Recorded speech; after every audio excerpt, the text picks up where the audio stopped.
Hello, everyone. I'm Charlie Danis of Capital Athletics. Welcome into the Candeto Show.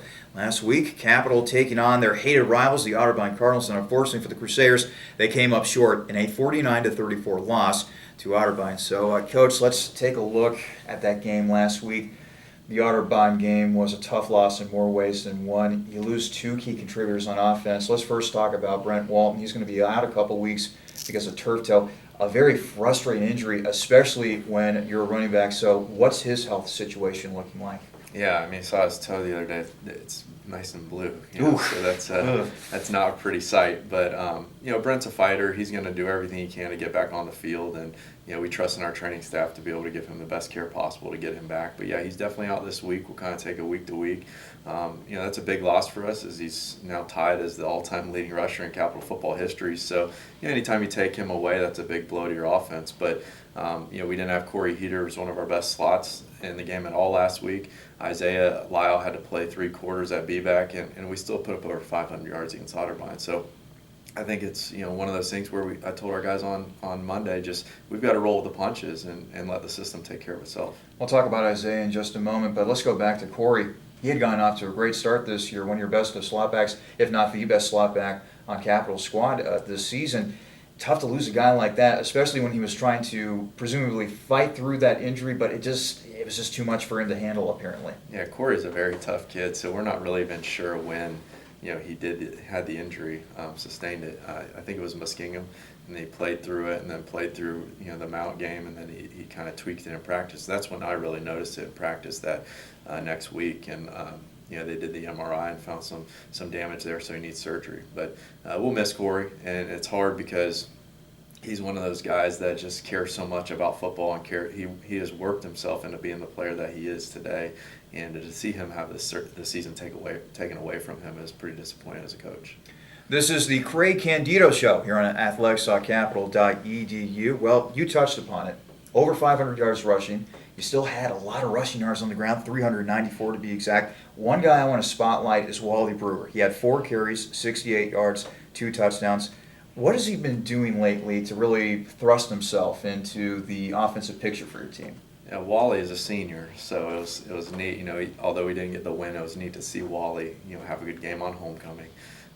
Wally's a guy that goes back to my first spring. He was a young guy then, and it was him and Jake Breakey. They were really the 2 slots that we had, and they had a rough spring. If you asked them, they had a rough spring and trying to learn the offense and all that. So it's kind of neat to see it come full circle to Wally now becoming a guy that's being heavily relied upon at that spot and having a good game on Saturday, bursting that big run to open the first series for us. And I think that speaks to Wally's just his steadiness throughout the whole process. Wally has not been a guy that's played a ton because of Corey and Nick, and he's a senior. He's selfless. He just keeps preparing, and he's one of those guys you can say, man, this is what happens when you continue to prepare like you're going to get a chance, and you're going to get that chance eventually, whether it's injury or whatever it is. And Wally got his chance on Saturday and played well. Speaking of guys getting chances, we got to see Isaiah Lyle at that B-back position, filling in for Brent.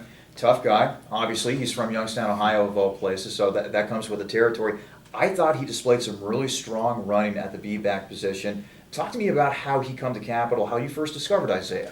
Well, Isaiah, good athlete, like you said, and he's put a lot of work in the weight room as well as he got his body in shape. He's a very physical, strong guy, and Isaiah was actually a slot for us last year, so he took a lot of reps at slot and worked a lot on the scout team, and really towards the end of the year came on as a scout team running back, and that's when I kind of started to see Isaiah and say, he's a big physical guy that runs downhill.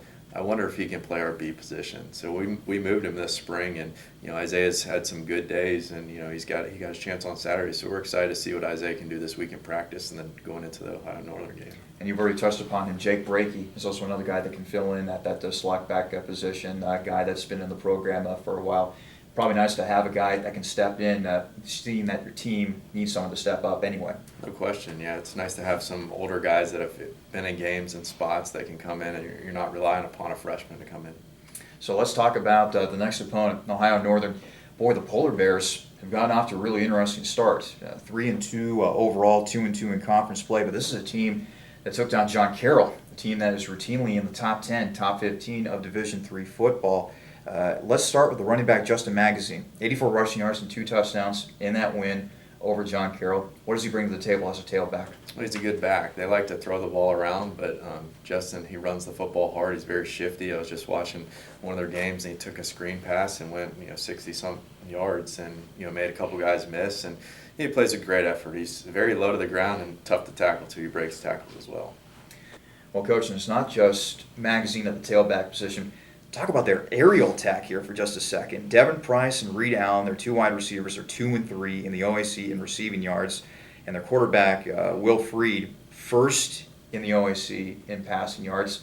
Clearly, they know what they're doing when it comes to throwing the football. How big of a challenge is that going to be for your young secondary? It's a big challenge. I mean, I think anytime you play against a freshman quarterback, you like to try and rattle him because I don't care how many games he started at this point, he's still a freshman, running that whole offense. And we've been there as an offense, and we know what that's like running with a freshman quarterback. So, the things that we haven't done this year, get a lot of pressure on the quarterback, and hopefully we'll be able to do that this week because certainly he will throw some interceptions. I think he's thrown 7 or 8 this year. So he will make some decisions that maybe aren't what they like on that side of the ball because he is, not quite as experienced. But, it all comes down to us putting that pressure on to make him because he is certainly a good player. He's done a great job this year. He's got a lot of weapons like you mentioned. Price, we played against him last year, and he was very, very good. You look at them, and they lost a very good quarterback last year, and I think they replaced him with a very good quarterback. And I know that was a question that they had coming into this season. So they've done a nice job filling that hole for them. Last question, Coach.